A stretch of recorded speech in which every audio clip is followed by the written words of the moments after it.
नमस्कार दोस्तों, मैं प्रिंस सैनी आपका स्वागत करता हूं हमारे चैनल लर्न एंड ग्रो में। आज हम बात करेंगे explanation of Newton third law of motion के बारे में। यानी कि जो Newton third law of motion है उसकी एक्सप्लेनेशन देखेंगे, उसको एक्सप्लेन हम करेंगे। तो न्यूटन थर्ड लॉ के अकॉर्डिंग सबसे पहले जो वो कहता है वो क्या कहता है कि to every action there is always an equal and opposite reaction. यानी कि किसी भी एक्शन के लिए वहां पे आपको इक्वल और अपोजिट रिएक्शन मिलेगी। अभी समझेंगे कि एक्शन क्या है, रिएक्शन क्या है। पहले हम कुछ एग्जांपल ले लेते हैं जो न्यूटन थर्ड लॉ के हैं।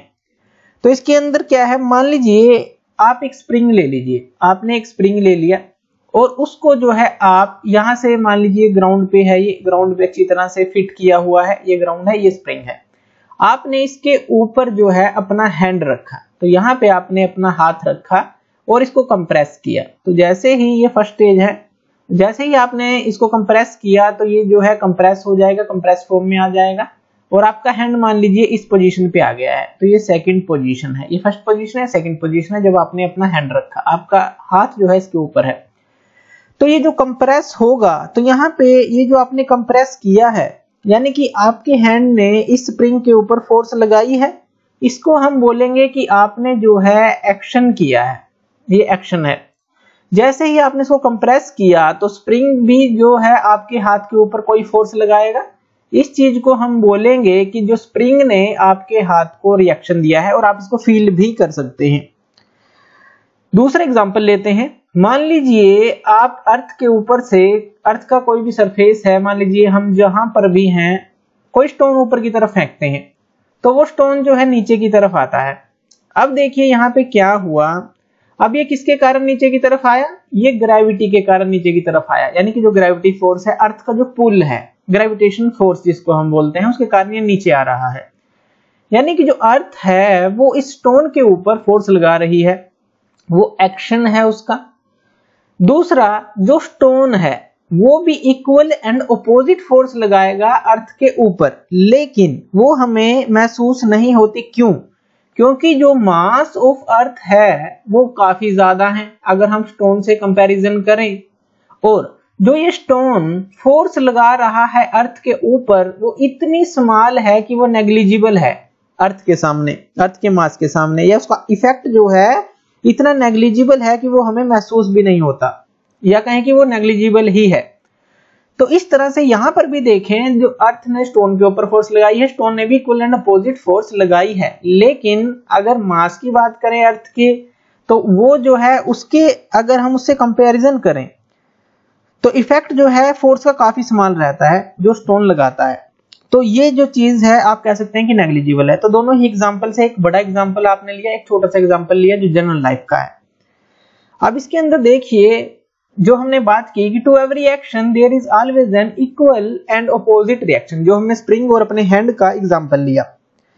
और यहां पे एक दूसरी बात निकल कर आती है कि जो फोर्सेस हैं वो नेवर ओकर सिंगली इन नेचर, यानी कि वो कभी भी सिंगल जो फोर्स एक्ट नहीं करती नेचर के अंदर, जैसे कि हमने बात की। अब जैसे मान लीजिए इसका एग्जांपल क्या है, अगर पॉजिटिव चार्ज की बात करें तो नेगेटिव चार्ज भी है, यानी कि इनके बीच में क्या होता है, म्यूचुअली अट्रैक्शन होता है।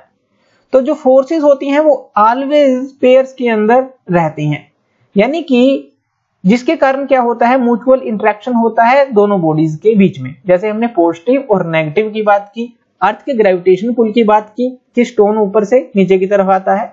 तो जो ये बात भी निकल कर आती है यहाँ पे कि जो फोर्सेस हैं वो सिंगली नेचर की नहीं होती, या कहें कि अकेली वो एग्जिस्ट नहीं करती। तो यहाँ पे जो एक्शन का मतलब है, जैसे कि हमने बात की, जो एक्शन है और जो रिएक्शन है, इसको एक बार और समझ लेते हैं।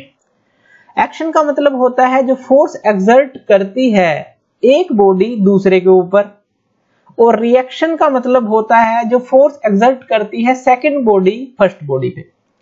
इसको समझिए, मान लीजिए एक बॉडी है, ये दूसरी बॉडी है, इसने इसके साथ स्ट्राइक किया, कोलिजन किया, तो ये हो गया एक्शन। लेकिन जब सेकंड ने इसके ऊपर जो फोर्स लगाई, तो यानी कि जो एक के द्वारा एक्सर्ट की गई फोर्स जो कि सेकंड ने लगाई, तो वो हो गया हमारा रिएक्शन। एक्शन क्या है, force exerted by one body on other, यानी कि इसने इसके ऊपर लगाई।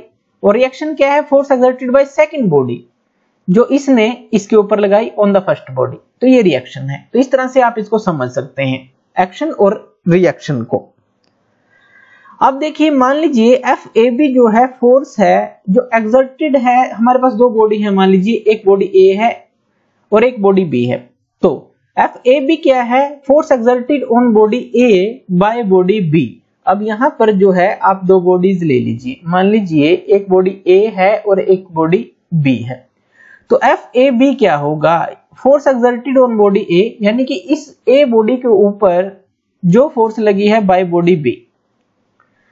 और FBA क्या होगा, force exerted on body B, अब इसके ऊपर जो फोर्स लगी है बाय बॉडी A। तो कुछ भी कह लीजिए, FAB अगर आप लिखेंगे तो A है यानी कि ऑन द बॉडी जिसपे जो है फोर्स लग रही है, और B जो बाद में हम लिखेंगे जो किसके द्वारा लग रही है।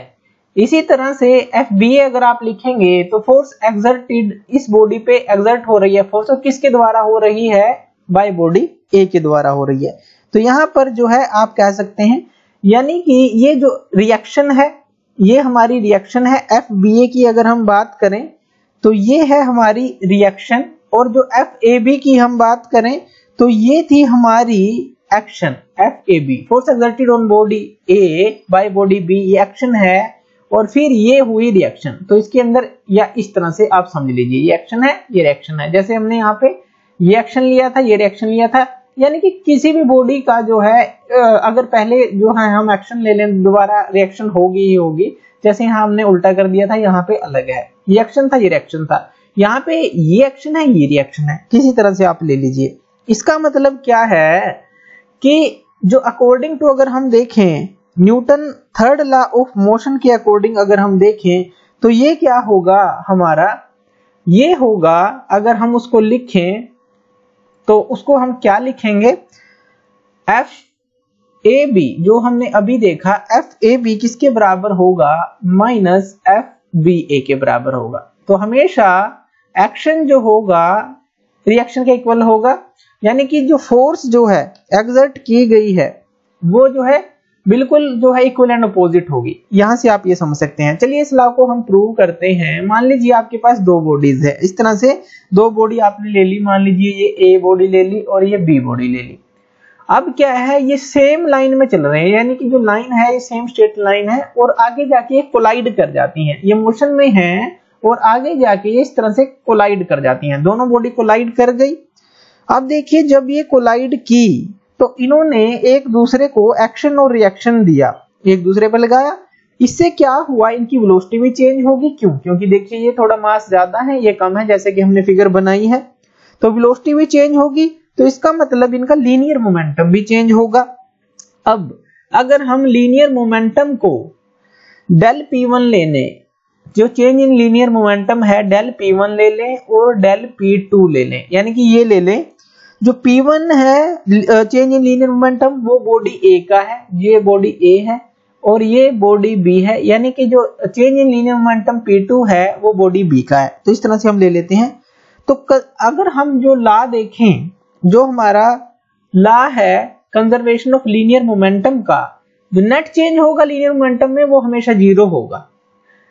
इसका मतलब क्या है, अब देखिए लीनियर मोमेंटम क्या होता है उसको भी एक बार देख लीजिए। लीनियर मोमेंटम P = m/v होता है, यानी कि मास इंटू वेलोसिटी होता है। अगर इसका जो मास कम है और इसकी जो लीनियर मोमेंटम होगा मास इंटू वेलोसिटी होगा, यानी कि मास कम है तो वेलोसिटी ज्यादा होगी। इसी तरह से अगर इसका मास ज्यादा है तो वेलोसिटी कम होगी। तो लीनियर मोमेंटम हमेशा जो है जब ये टकराएंगे तो वेलोसिटी चेंज होंगी। अगर मान लीजिए वेलोसिटी चेंज हुई है तो जो मास है उसके ऊपर जो है कम या ज्यादा हो सकता है। यानी कि अगर हम कहें कि अगर कंजर्वेशन देखें तो del P1 plus del P2 जो कंजर्वेशन है वो हमेशा जो है इक्वल टू 0 के बराबर होगा, यानी कि जो नेट चेंज है लीनियर मोमेंटम सिस्टम का 0 होगा। अगर वेलोसिटी ज्यादा होगी, अगर मास कम होगा तो वेलोसिटी ज्यादा हो जाएगी, और टकराने के बाद जो है किसी की वेलोसिटी कम होगी या अगर कहें टकराने के बाद किसी की ज्यादा होगी तो उसका जो मास है वहां पे कंपनसेट हो जाएगा। कहने का मतलब है मान लीजिए P1 जो है अगर मास 5 है, V जो है 2 है तो ये 10 है, तो दूसरे का क्या हो सकता है 2 × 5 हो सकता है, मास 2 वेलोसिटी 5 हो सकती है टकराने के बाद।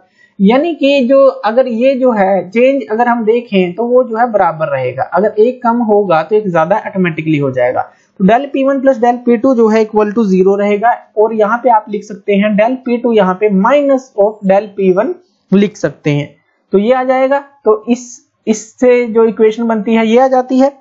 अब देखिए अगर इसको दोनों तरफ से डिवाइड कर दिया जाए डेल T से, जैसे कि हम पहले भी कर चुके हैं, दोनों तरफ डेल T से डिवाइड कर दें, यानी कि जो टाइम इंटरवल है काफी स्मॉल चेंज लिया हमने, एकदम से टकराया तो काफी स्मॉल चेंज लिया, यानी कि टाइम लिया, काफी स्मॉल टाइम लिया जिसके अंदर ये चेंज हुआ है, और इसकी लिमिट को और ज्यादा 0 तक ले जाएं, डेल T टेंड्स टू 0 तक ले जाएं दोनों के लिए, इसके लिए भी और इसकी भी लिमिट जो है 0 तक ले जाएं दोनों के केस में। तो ये जो है ये डिफरेंशिएशन में कन्वर्ट हो जाएगा, यानी कि dP2 बाय dt रह जाएगा और equal to dP1 bye dt रह जाएगा, ये आ जाएगा। यहाँ पे माइनस है, तो यहाँ पे ये जो फॉर्मूला बना है ये क्या है, rate of change of linear momentum, ये क्या है, rate of change of linear momentum of B, यानी कि body B equal to minus rate of change of linear momentum of A minus rate of change of linear momentum of A।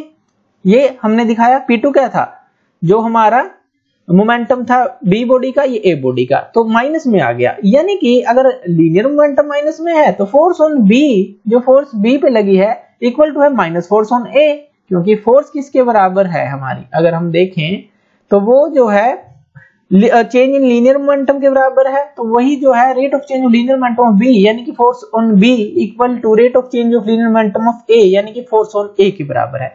तो यहां पर आप समझ सकते हैं कि जो Newton third law of motion है हम इस तरह से उसको प्रूव कर सकते हैं। और यहाँ पे जो फोर्सेस हैं एक्शन और रिएक्शन है इक्वल एंड अपोजिट है, जो कि Newton third law of motion को प्रूव करती हैं। तो ये था हमारा explanation of Newton third law. तो यहाँ पे आप ऐसे लिख सकते हैं FBA equal to minus FAB, ये लिख सकते हैं। तो जो कि हमने पहले भी डिस्कस किया था, ये BA क्या है और AB क्या है। थैंक यू ये वीडियो देखने के लिए। और ज्यादा अपडेटेड वीडियोस के लिए आप हमारे चैनल लर्न एंड ग्रो को सब्सक्राइब कर सकते हैं। Thank you.